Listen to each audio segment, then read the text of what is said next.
Assalamualaikum warahmatullahi wabarakatuh.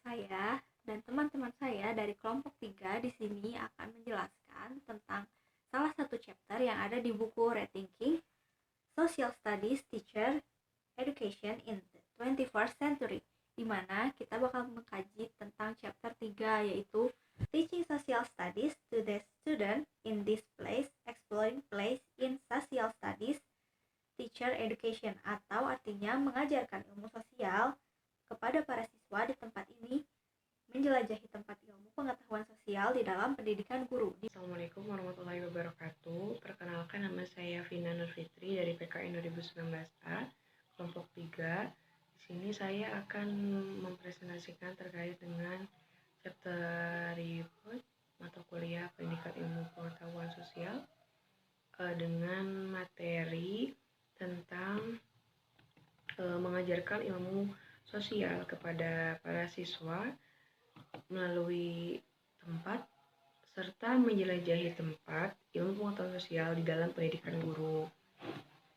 Nah, di sini saya akan membawakan 3 submateri. Yang pertama terkait dengan mengapa tempat itu penting dipelajari. Yang kedua tentang tempat juga sebagai identitas perorangan atau identitas individu. Nah, yang ketiga tentang tempat sebagai lampiran. Oke, yang pertama, mengapa tempat itu penting? Menurut Ken Tucci, tempat itu terkait atau berhubungan dengan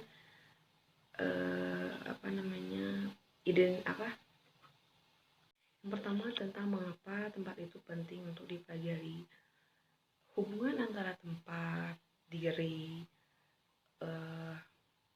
pengajaran, subjektivitas lain gitu, itu merupakan hal yang kompleks. Terbukti tidak hanya dalam identitas, tetapi juga dalam keterkaitan dan persepsi dalam pembelajaran ilmu pengetahuan sosial. Salah satu ahli dari New York, Amerika, ia pernah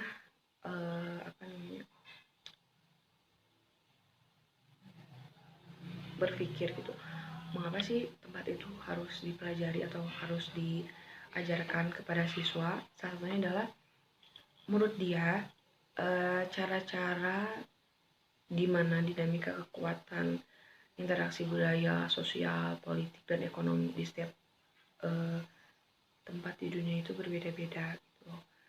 Sepanjang perjalanan atau analisis dari si Ken Tucci ini menjadi jelas gitu bagi semuanya bahwa tidak dapat memisahkan gitu antara individu dan tempat mereka berada gitu. Persepsi ini terkait tentang tempat kita itu tempat kita gitu, yaitu dunia.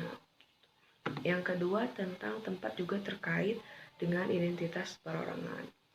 Gagasan tempat merupakan bagian integral dari identitas individu, seperti siapa kita, kepercayaan kita, dan cara kita hidup sangat terkait dengan tempat itu. Tempat di sini itu adalah tempat tinggal kita gitu. Namun tempat telah seringkali diabaikan dalam literatur tentang pengembangan identitas, fokus pada identifikasi perorangannya saja gitu. Jadi tempat tuh hanya dijadikan sebagai pelengkap saja gitu. Nah, untuk mendidik studi sosial ini, kesadaran tentang cara di mana tempat merupakan bagian yang paling penting dari setiap individu dan kelompok, menginformasikan bahwa ternyata gitu tempat ini dapat dijadikan sebuah identitas dari masing-masing perorangan atau individu dalam ilmu pengetahuan sosial. Yang ketiga adalah tempat sebagai lampiran. Tempat lampiran ini terdiri dari asosiasi antara diri dan tempat tertentu gitu, dan terkait dengan pengalaman masa lalu dan keakraban dengan tempat yang dipertanyakan. Kedua adalah identitas tempat, mengacu pada keterikatan emosional yang dimiliki seseorang dengan tempat tertentu. Nah, intinya adalah sebagai pendidik studi sosial, salah satu tujuan utamanya adalah untuk membantu siswa memahami hasil yang kompleks konteks gitu, dalam dalam lingkup atau dalam ruang lingkup tempat yang mereka tinggali. Intinya adalah dalam pengajaran ilmu pengetahuan sosial itu, tempat itu penting untuk dipelajari sebagai salah satu cara untuk memahami lingkungannya itu sendiri. Materi selanjutnya akan disampaikan oleh teman saya. Lalu saya akan menjelaskan tentang persepsi tempat. Tempat adalah ruang bersama secara fisik yang masing-masing dari kita beranggapan bahwa suatu tempat itu akan berbeda.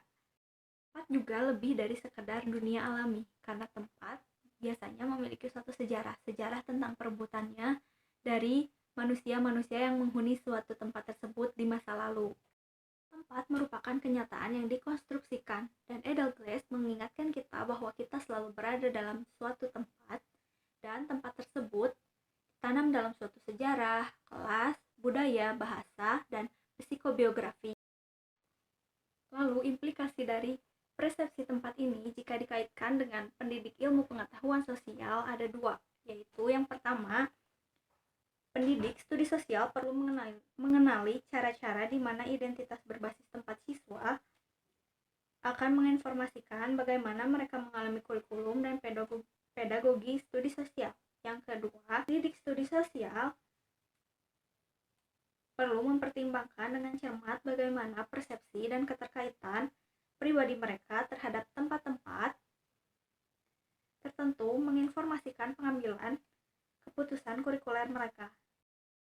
Lalu saya akan menjelaskan tentang menumbuhkan kesadaran tempat pada guru prajabatan, di mana biasanya tempat memiliki beberapa karakteristik yang menentukan, termasuk atribut fisik lingkungannya.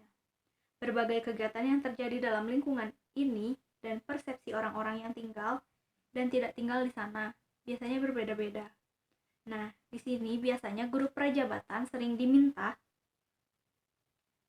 untuk menggunakan data demografis dan pengujian untuk menggambarkan faktor kontekstual yang lazim di sekolah tempat mereka mengajar.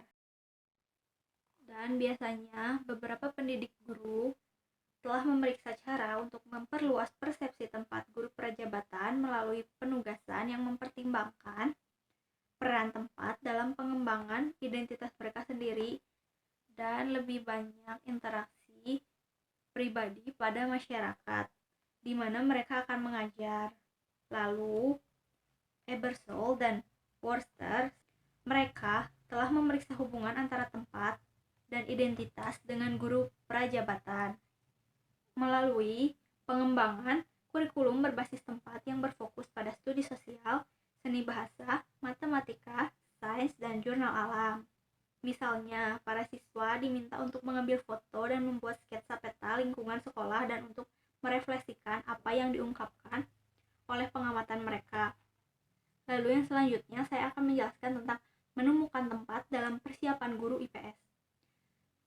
Resor menyerukan dimasukkan studi berbasis tempat dalam studi sosial. Ia berpendapat bahwa tidak hanya siswa yang lebih terlibat dalam suatu kurikulum berbasis penempatan, tapi siswa juga dibentuk oleh sejarah, budaya, dan konstruksi sosial dari tempat-tempat mereka tinggal, dan bahwa identitas ini tidak dapat diabaikan oleh para pendidik atau para guru prajabatan, di mana konstruksi sosial tempat ini sangat penting, karena akan dipersiapkan seorang pendidik bagi studi sosial di masa depan.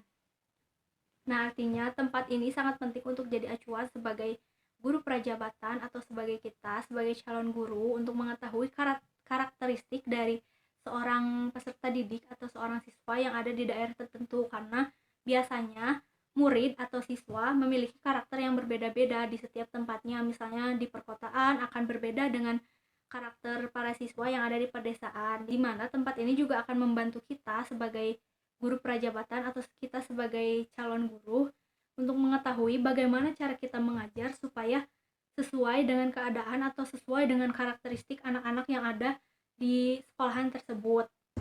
Bismillahirrahmanirrahim. Assalamualaikum warahmatullahi wabarakatuh. Perkenalkan, nama saya Dewi Andiani dengan NIM 1900208 dari kelas PKN 2019A. Nah, dari mata kuliah Pendidikan Ilmu Pengetahuan Sosial. Di sini saya dari kelompok 3 akan menjelaskan materi yang telah dijelaskan oleh rekan saya, yaitu Dewi Rifani.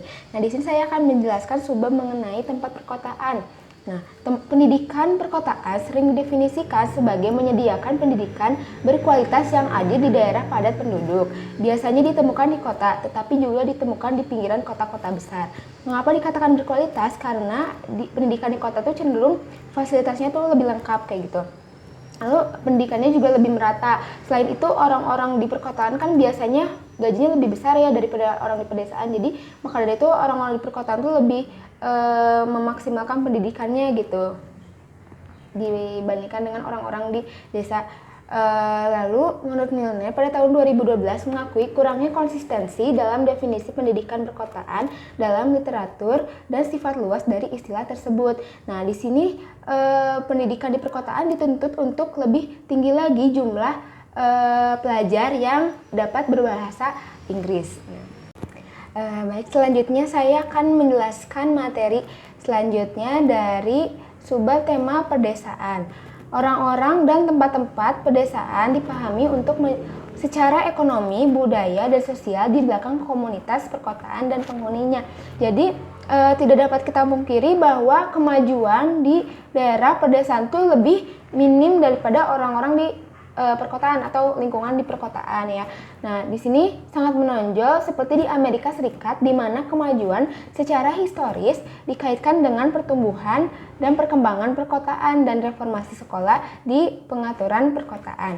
Nah, orang-orang yang tinggal di komunitas pedesaan tidak dapat lepas dari penggambaran budaya yang sangat negatif tentang apa artinya menjadi pedesaan. Jadi mereka tuh sangat memegang erat kebudayaan dan turun temurunnya masih sangat kuat ya gitu, terus masih sangat tradisional.